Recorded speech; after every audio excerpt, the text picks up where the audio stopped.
Hey guys, Aubrey here with Arian Motorsports. So today I'm doing a quick review of this ArcDroid CNC plasma cutter. I got this thing a few months ago and I've used it a handful of times. It's come in really handy, and I'm not going to go through all of the running of it. There's tutorials online for that, but I wanted to show you some of the tricks and tips and that kind of stuff, and what I've found. So I got it because it's a really nice, small, compact plasma cutter. I can park it over here out of the way in my shop really easily, and it's got an envelope of 26 by 16, I believe, but it'll actually reach out further than 16 inches, and it'll go further than 26 that way.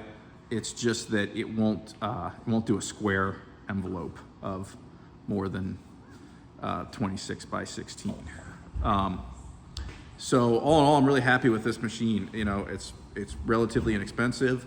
The service is great. I contacted the guy because I had an issue with my Stylus when it showed up. He sent me another one in the mail, came really quickly, no questions asked. It seems like the guy that built this thing really thought it through. So I'll turn this around here and show you the machine. All right, so there's the ArcDroid. It's really nice and small and compact. You can just pick it up and set it on a piece of steel and cut it out. I wanted to have a table here for working on small pieces, and I actually I built this table really quick and simple, nothing too complicated here. I may at some point put a bottom on it and put some water in there. That'd be kind of nice. I left this open so I can actually put an extension in here if I want to put a bigger sheet on. I can put an extension in there, and I can put an extension in here, and hold a bigger sheet if I want to. But I think if I'm cutting bigger sheets, I'll just pull it off and set it on there. So this is the interface here, so first thing you do is you set it to home, and I was just playing around with this here because I've made some traces. I have some traces and I have some files here. So this was a piece that I made recently. Now clearly the zero's off there, but I can get this. Let's see if I move it a bit further that way and hit 0. So probably had it right about here.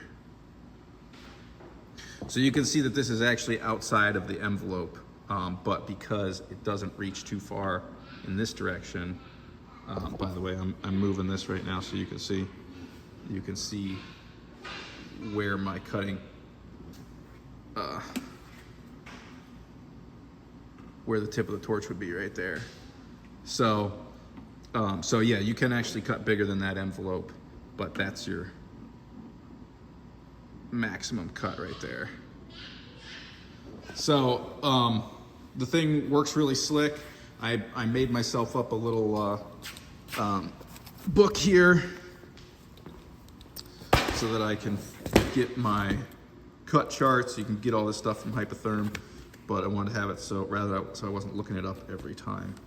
So this is it's a little bit odd. So instead of like telling you, okay, you're cutting this steel, use this amperage, it actually gives you, so this is a chart for 65 amps.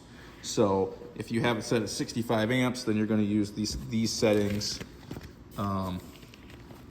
This would be mild steel at 85 amps. You're going to use these settings, et cetera, et cetera. 45 amps.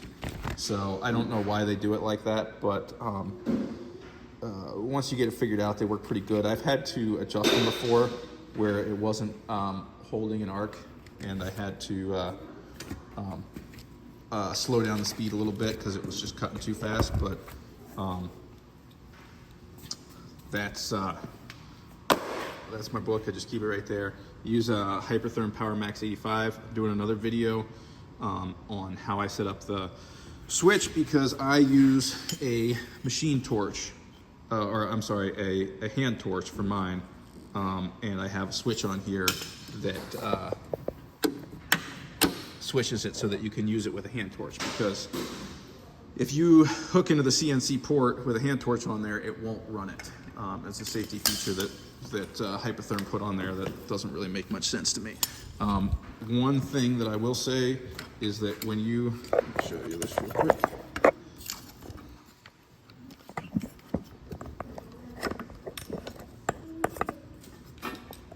So I found that if I go to run something on here, the first thing it does is the torch height. So right over here, you can see that my torch is off right there. And then so I can go ahead and run this. So first thing it does is torch height. Nope. So let's try that again. So we're gonna just hit run. It's gonna come over here and it's gonna run down and bump off of that. So the one thing that I've found with this machine is that if you don't hold up on this hand torch, it binds and it won't set your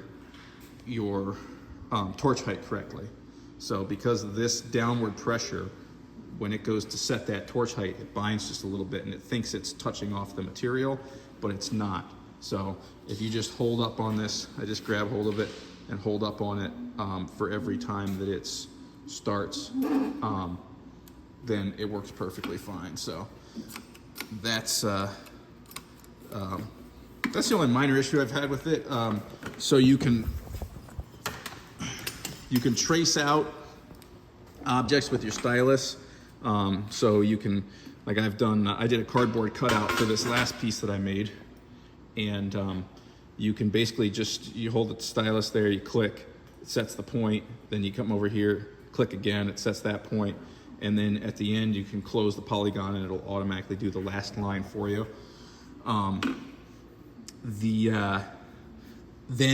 the one issue that I was trying to figure out is that how do you move this after you've done the trace? So if you save it in here, then you can come over here and set your 0